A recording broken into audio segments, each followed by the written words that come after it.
So the RBA have just gone 25 basis points down. Now the Australian stock market loved the news and went up.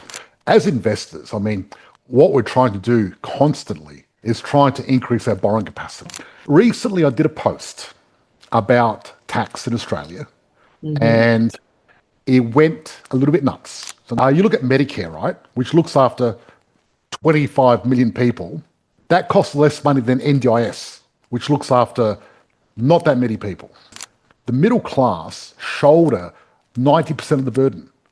They're the ones that pay all the taxes. They're the ones that work. The small business owners of Australia are the ones that work hard, give jobs and pay taxes. Then the big corporates pay nothing and the really rich people pay nothing. So if you go to a room of 25 people, you have a party together, there's one international student there. That sounds about right. Yep. Crazy when you think about it. No other country has this.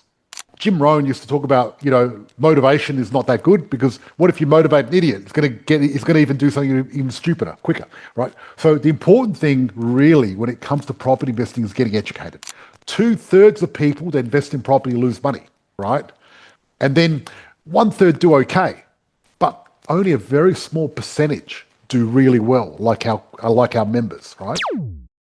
We're going live. Hello, this is George Markoski and Christina Markoski coming to you live in the Australian Property Chat. We're here to talk about money for life. 3 things we always want to talk about is 1, capital growth. How do you get a property that's going to double consistently every 7 or 10 years? 2, cash flow. How do you get cash flow? We get money in your pocket every week and it goes up year after year. And number 3, how do you keep yourself safe? You get these 3 things together and then you create money for life. And that's what we're here to talk about. If you're watching us live, type in #live. If you're on our socials, if you're YouTube, Facebook, LinkedIn, and the people that are watching the replay in the group, type in #replay because then we know you're watching, which is great. And I know you like my content and we're going to continue. Okay, so let me share my screen and we're going to be money for life. That's what we're here to help everyone achieve. That's right. And tonight, we're going to be talking about interest rates. Oh. So the RBA have just gone 25 basis points down. So the new interest rate is 3.85. We're getting close to where we want to be. I feel like I've waited 2-3 years for this to actually happen. It's been a long wait. Oh, look, when you've been through as many cycles as I have, I've been through more property cycles than most people have had washing machine cycles, put it that way, right? So when you've been through many cycles as I have, you just get used to it. When rates are high, they're going to go down. When they're low, it's like they're going to go like this. Yes. So what's going to happen is basically interest rates, they're going to be dropping over the next year or 2. And we're going to have relatively cheap interest rates. So the good thing is the good part about that is it's going to be easy money, which is going to be good for the economy, and it's going to be great for property investors. So what's your move of the rate cuts? I'll tell you this. 1, mortgage relief, right? Finally.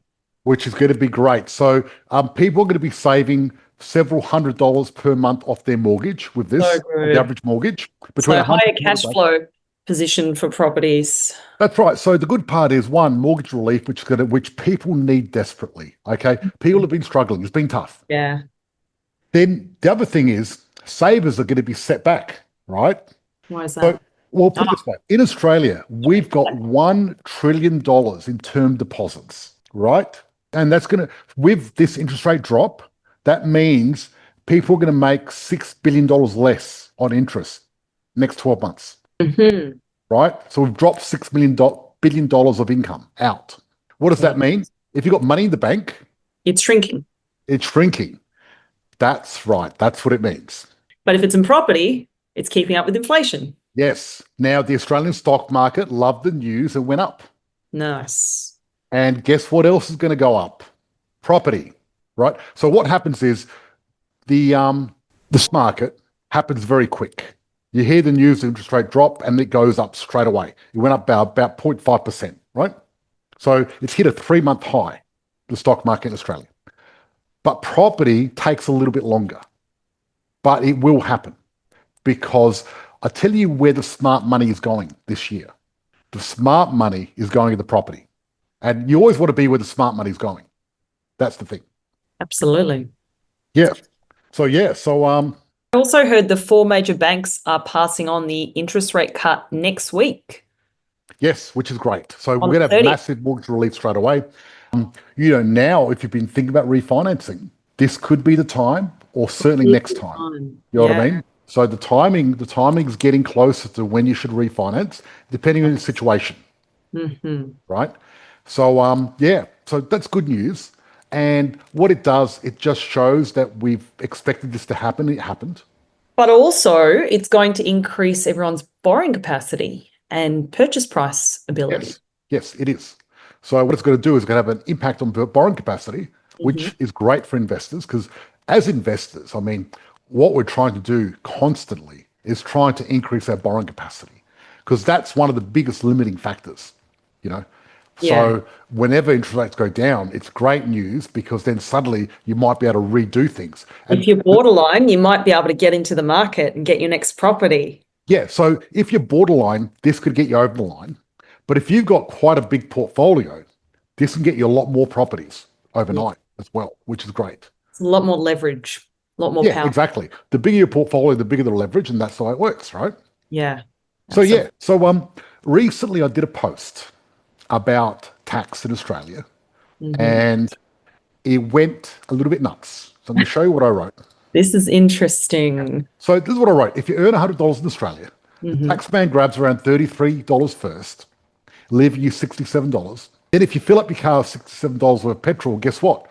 48% of that goes straight back to the government in fuel taxes, 32.16 in excise duty, and $6.70 GST. So congratulations, you just gave the government $65.16 of your hard-earned $100. Welcome to Australia, mate, where tax is a national sport. Now, a lot of people got upset by this. They weren't happy. They weren't happy campers. People saying, George, if you don't like tax, why don't you leave the country? These are some of the comments, right? Because it's interesting to see. Look at this. Saves a millionaire that has no money issues. Get a job with a company vehicle and fuel card like I have. Zero fuel tax. Ha ha. Work smarter, not harder. Not bad. Sadly, yes, we're one of the highest tax countries. Clearly, you haven't been to Scandinavia. No, I haven't. And I'm probably a lot worse than Australia. Go live in the States. You'll end up paying a similar amount, but you won't have all the perks that you get with it. Exactly. Like here, we've got healthcare and hospitals. Australians pay approximately 75% of their wages in tax, and that is well documented by world accountants. Okay? So people in the comments are missing the point entirely, and we wonder why this country is circling the drain. FFS, I don't know what that means. Tax isn't a national sport. Tax is avoidance. Almost everyone has an accountant, and they put strategies in place to limit tax paid. If the rich paid taxes, then it would benefit everyone. Max your super, reduce your income tax. Let that sink in. How very American. Furthermore, if you earn $100 in the pay, you don't pay tax on it. Well, not if you earn $100, but no one earns $100, right? Great fun, the social services we need. So what I want to do is I want to address some of this. Now, let's go, George. Responding to your haters. Yeah, I want to address a little bit of this because I think it's important. One, I don't think people earn $100 in Australia. Obviously, they don't. And I was giving an example of someone that pays around 33% tax, which is quite average. It's not a high income earner. And I'm not advocating for avoiding tax either, but I'm advocating for being smart about it and legally reducing your tax to what you should be reducing it, right? Now, I find it's interesting because it's places like Threads. I mean, we had 10,000 views, hundreds of comments, hundreds of people shared it everywhere. It went nuts. And I find on the small platforms like Twitter and Threads, people go nuts because all they see is one part of the story. And then I find when it comes to long form, it could be like when I do this podcast and this live, then people don't get as upset because they can see the nuance and they can see the context of what's happening. And that's a sign of our times because a lot of things are very soundbitey in our world and we don't get to see the big picture.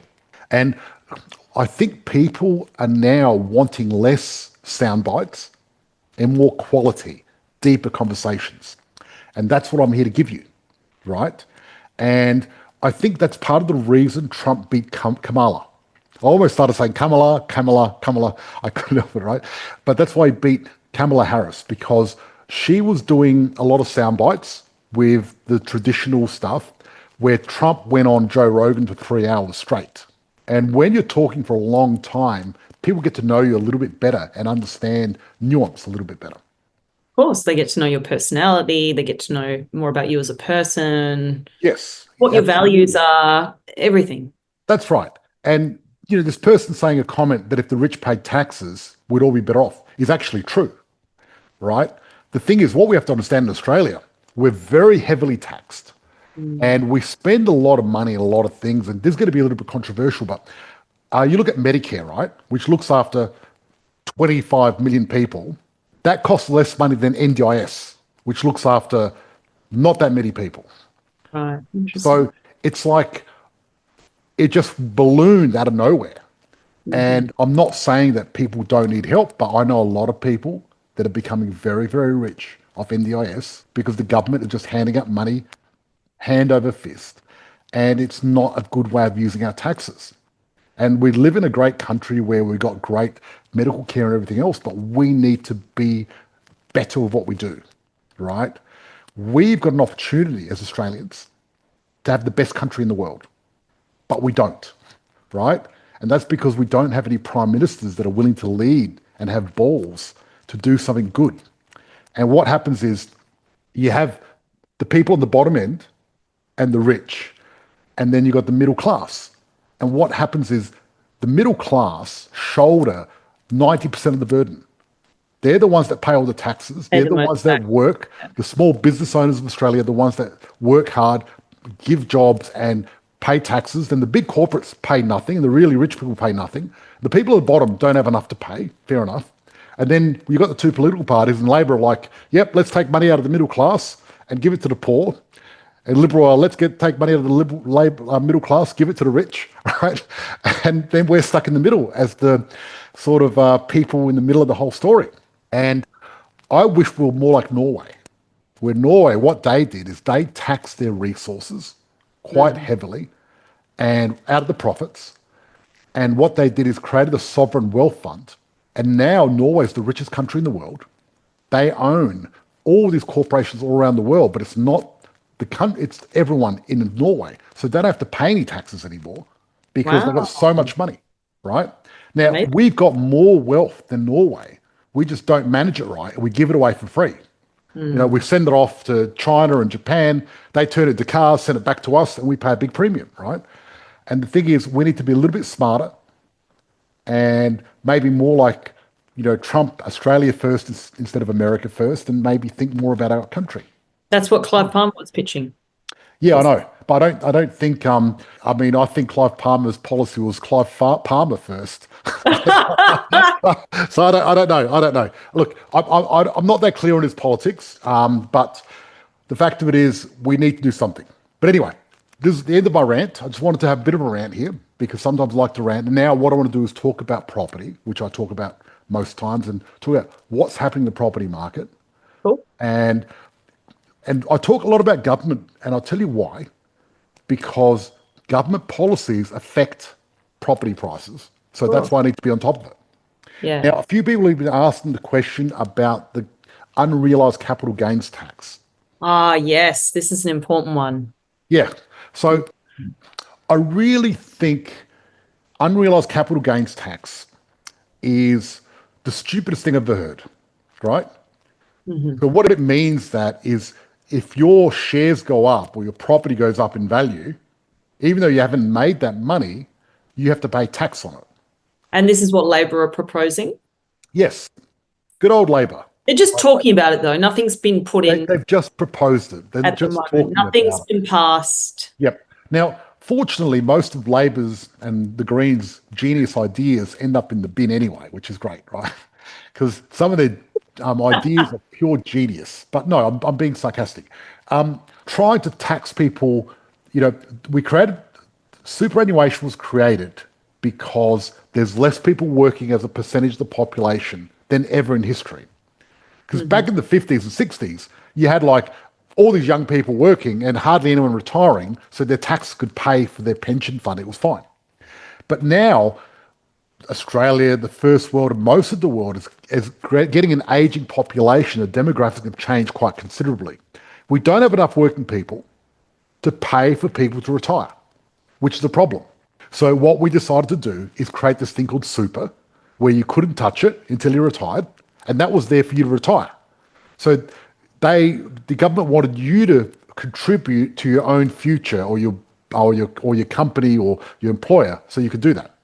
Now, taxing people for saving for retirement is really missing the point of super. It's ridiculous. So I think it's really stupid. It isn't in play yet, and I don't think it will get through anyway. Oh, do you want to stop sharing your haters, George, on the main? Yeah, okay. Yeah. We've had enough looking at them. Perfect. Yeah, okay. I've given them way too much Given them stuff. way too much airtime. Yeah, exactly. That's right. And look, maybe they're not my haters. They're just people that, are passionate online warriors. But let's talk about state of the nation. Let's talk about what's happening and how it's going to affect property. Cool. Okay, so Australia's rental crisis is permanent. Right? So NAB's property survey revealed that 44% of respondents believe that Victoria is at the start of a recovery, whereas only 10% view Victoria's declining market. So look at this percentage of income spent on rents, right? It's big. It's the highest it's ever been. So our rental crisis is permanent. Wow. And you look at asking rents, and look at this graph between 2010. Look at how steep it's gone up since 2020. Look at that. Yeah. So rents normally go up around 5 to 7% on average per year. But they've done a lot better than that now. Well, a lot worse, a lot better. So they accept this is what's happening, because we need to really understand what's going on. And, this is a crisis. It really is. It's a crisis. So the leading apartment developer, Tim Gurner, warned that Australia's rental crisis could last another 15 years due to lack of supply relative to the nation's strong population growth. 15 years. So when it's 15 years, you know what that's called? It's called a super cycle. And that's what the RBA have been warning about, the property super cycle. A super cycle means when you've got 15 years of lack of supply, that's 15 years of sustained growth, which is pretty crazy when you think about it. From Liam, my rent went up 50%. Sydney, 2,000 a month to 3,100 per month. Wow. Yeah, that's crazy. All right. People have told me what FFS means. For F's sake. There you go. Yes. And Australia's rental crisis. So net overseas migration has rebounded to record heights. And that's part of the rental crisis that's happening. And all of this is tied back to government policy. And as I was saying about the election, Labor are into big Australia. Then you've got the international student enrolments. 2024, over 1 million people, 1 million students, right? Out of 25 million people, 1 million students. That is huge. So that means 1 out of 25 people in Australia are actually international students. So if you go to a room of 25 people, you have a party together, there's 1 international student there. That sounds about right. Yep. Crazy when you think about it. No other country has this at all, not even close. As a proportion, not only in raw numbers, we got the most students, but in also as proportional population with the most students, both. We've got the record. The temporary graduate visas are record highs. Yeah, wow. Look at that. 21,000. Go back a second, George. I just want to comment on that one. Yeah, look how much it has jumped up since 2022. Yep. Look at that gap. It's just jumped up, and then it keeps going up and up and up. We don't call Australia the lucky country for nothing. Everyone wants to live in the lucky country, don't they? Absolutely. That's why we live in Bali. For half the year. Rental crisis is permanent.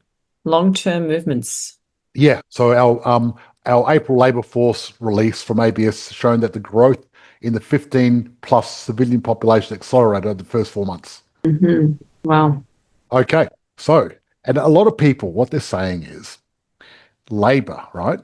Part of the reason, and this could be a conspiracy, so I'm not going to jump into any conspiracy theories, but Indians, who are Australia's largest migrant source, tend to vote for Labor. And then Labor comes in And what did they do? Get more immigration. So there you go. And this is the other thing that's happening, the high cost bleed of Aussie home builders.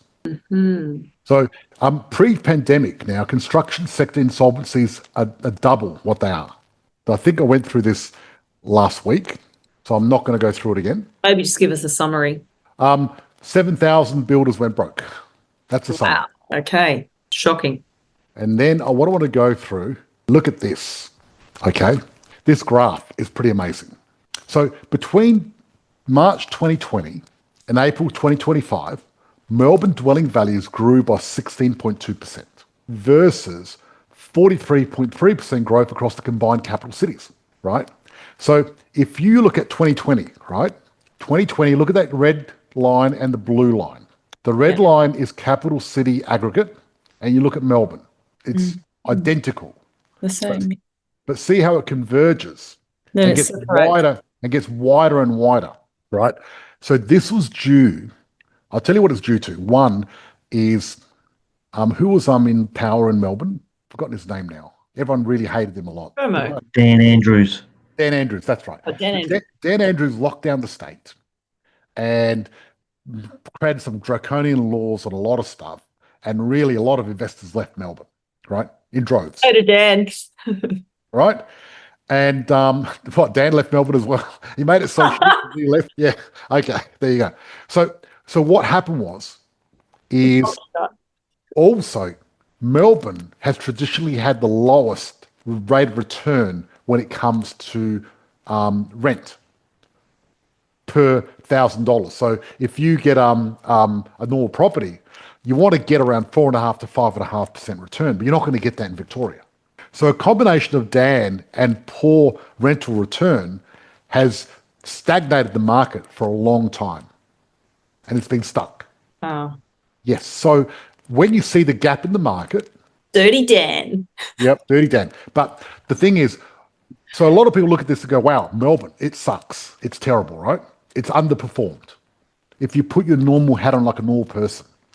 But if you put on investor's hat on and look behind the scenes, you look at this and go, okay, there's a gap between the red and the blue. Sooner or later, that gap's going to fill up. Yeah. There's the opportunity in filling that gap. Now, the thing is, there's a lot of suburbs in Melbourne that are going to do very poorly for many reasons, but there's some suburbs that are going to do extremely well. So it's a matter of picking the right suburbs. But if you can pick the right suburbs, the top 100 in Melbourne at the moment, in Victoria, you can do very well because you're getting properties that are undervalued. Mm-hmm. And whenever there's properties that are undervalued, they're not going to stay that way for long. People realise and find out. Yeah. And you can see the median value. Brisbane, Adelaide are higher than Melbourne at the moment. So is ACT. And look, so you look at ACT, right? You look at that, it's 852, the average. There's no gap there. It's too expensive. So steep there, Yes. isn't it? So ACT is going to drop. It's crazy high. Right? You look at Darwin. Darwin could be, the way I see it, is Brisbane, Adelaide, Perth have got some legs on it still. Then I reckon Melbourne's got some legs. I think Hobart and ACT are overvalued. Look at Hobart, 675. It's in the middle of nowhere. ACT's overvalued. And I think once Melbourne starts booming and going back to where it should be, I think Darwin could have an opportunity. I'm still waiting for a few things to tick over before I choose Darwin, but that's on my radar in the future. And then you look at Sydney. Sydney might be good too very soon as well. Mm-hmm. Yep. So buyers are lining up for Melbourne property at the moment.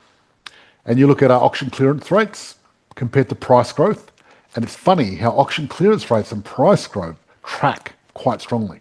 And Melbourne house price versus other capitals, this is my favourite chart. And so you look at this, right? So when you look at this chart, Melbourne is the blue line. So when's a good time to buy Melbourne? Okay, 1981, perfect time to buy Melbourne. When's a bad time to buy Melbourne? Bad time is 1977, really bad time. When's another bad time? 85, 89, rip-off. Look at this, 97, beautiful time to buy Melbourne. 2001, it's okay, but not too good. 2005, great time to buy. 2009, bad. And all the way to 2025, terrible. And right here, suddenly good again. And this is what you need to look at. Isn't that fascinating? So this is when you look at behind the curtain on how it works. Okay, that's it for our public group. Beautiful. Now we're going to go into our private group. Before we change over, George, do you want me to read out? I've got a big list of questions here that's just come through. Let's do it. Let's do it. I'm going to stop. I'll just read them out. Hey, George, I've never bought a property before. Does this rate drop actually help beginners like me? That's from Chloe. Yes, it's going to increase your borrowing capacity, so it's going to make it better for you. Absolutely. Perfect. From Trent. You always say stuff like act now or get your ducks in a row, but what does that actually mean? Where do you even start? Yeah, okay, that's a good question. Look, depends where where do you're my at. ducks start? Yeah, look, I really believe starting the process of property investing comes to getting educated and learning, right? Because, you don't want to get motivated and then go the wrong direction really fast. Yeah. It's a bit like Jim Rohn used to talk about, motivation is not that good because what if you motivate an idiot? It's going to even do something even stupider, quicker, right? So the important thing really when it comes to property investing is getting educated. What you need to do is find someone you gel with, look at someone like me or Robert Kiyosaki, so Robert Kiyosaki, he's great, right? Because he motivated me and helped educate me. There's one thing with Robert is his advice is not practical for Australia, right? His advice is practical in general about knowing the difference between good debt, bad debt, assets, liabilities, all the basics. He's great. But if you want to know about property market right now in Australia, it's people like me you need to talk to because that's what I do every day, right? And so getting your ducks in a row is about getting educated and it's about getting a mentor, right? And that's part of the reason we created our program is because that way you can get your ducks in a row and get help from a team of people to get you. Actually know which steps to take. That's right, because property market. Because getting the properties is complicated and people should not be doing it alone. The biggest thing you can do, and when you invest in property, it could be the biggest mistake of your life or the best thing you could ever do. So it's not worth risking. Yeah. Some people get it right by accident, but that's very rare. 2/3 of people that invest in property lose money, right? And then 1/3 do okay, but only a very small percentage do really well, like our members, right? And that's what you want to do. You want to be in the top 1% of investors if you can invest. You don't want to be in the bottom one. You don't want to gamble and just guess. You want to follow someone that knows what they're doing and you want to make really good money. Because what you want to do with property is the three things is one, find the property that's going to double consistently every 7 or 10 years. Then number two, one that's going to create cash flow ongoing. And three, one's going to keep you safe and you're not going to get in trouble. Absolutely. From Fraser, I've got some savings, but not much. Can I still get into property now? Well, not if you haven't got much savings. I'm sorry. With the property market, the property market at the moment, you need, at least $80,000 savings or equity, right? The fact of it is, the days of not having a lot of savings are gone. Funny thing is, when we started this program, you could get started with 15 grand. Yeah. Can you believe it? Times have certainly changed. And people were going, oh, I don't know, George, I'm not sure if I would invest 15 grand and get a property. Oh, that's right? Great. And the properties were 200 grand. So cheap. So right? cheap. And they were costing like $5 a week. Wow. I know, but, and the thing is, at the moment, what we're doing, in 10 years' time, I'll be talking about what we're doing now. And people go, oh my God, I can't believe how cheap it was. I know. We're saying the same thing. Yeah, absolutely. Every time I look back a few years and talk about what we used to do, it looks really cheap. And what we're doing right now, as far as I'm concerned, the property market now is actually very cheap because what the property market's all about is disposable income and how much it costs you. And it's actually cheap. We just don't realise, but we'll be looking back in 10 years' time going, wow. Well, you never realise. I'll tell you why you don't realise. And hindsight's a beautiful thing. No, because what happens is you see a property price, right? And then in 6 months' time, they're more expensive, so it looks expensive. But when you look back, they always look cheap. When you look forward, they always look expensive. Of course. So whenever I go back to every property, it's like, wow, that was cheap. That was cheap. I was talking to Adam today because me and Adam, we try to get one in each development that we do. And we're talking today going, God, we keep giving away to members. Imagine if we didn't, how much money we'd make. And I go, yes, Adam, but our job is to give our members the property first, not keep them for ourselves, right? But we're talking today about, wow, so many opportunities. And we're talking to our one developer was complaining because he didn't make a lot of money out of the development because we really negotiated hard. But I said, Adam, he had stress-free. He did well anyway. Our clients did amazing. It's a win-win. Talia said, I don't own anything yet. Should I buy a house to live in or just go straight into investing? Okay. You know my answer there, Christina. You could probably answer this myself. Absolutely. Please. Investment property. Because Yes. you've always got... Why is that? Because investment... Well, you can rent invest, but should I get good debt first or bad debt first? That's how you should think about it, right? Good That's debt, what Talia's asking. She's like, should I get bad debt or good debt? No, get good debt. Mm-hmm. Actually, always get good debt first. Yeah. Get your bad debt last. That's what I did. I got my bad debt last. And it works better that way. So a lot of people get it wrong. And what they do is they get bad debt first and try to pay off that bad debt, which is hard. And then slowly, and a lot of people go, oh yeah, I'm going to pay off my bad debt first, then get good debt. No, get as much good debt as you can because it's good. Yeah. Blake, how do I know if I'm ready to buy or just getting sucked into the hype? Yeah, good question. Look, there's no hype at the moment. Property prices are going to go through a super cycle. We've got 15 years of growth, right? It's guaranteed almost. So really, there's a lot of certainty there. You know, I've been in markets where there was no growth and I still made good money because you got to think about when you've got 15,000 suburbs and you invest in the top 100, even when the market's going down, your suburb's going up. That's the beauty of this. But this 15 years is going to be turbocharged. You know, think about this. If you could buy in the top 100 and make money when the market's going down, imagine when the market's got a super cycle, what you're going to do. It's like adding a little turbo, one of those Nissan 200 SXSs with a turbocharger.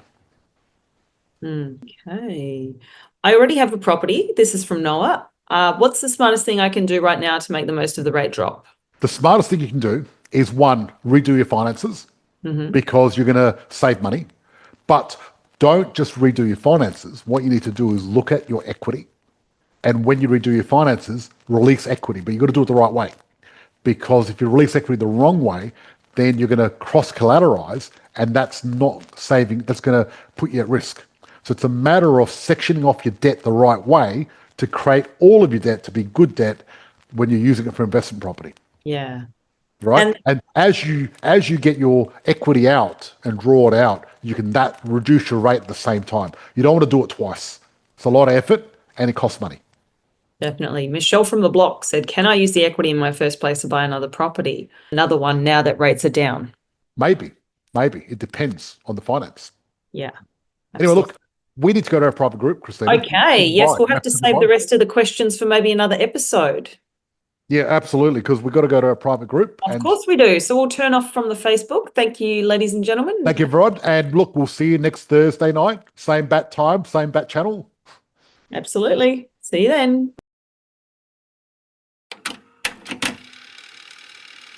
Bye-bye. You don't get that reference, do you, Christina? No. Yeah, back in the 70s, there was a thing called Batman, and they used to go on every week.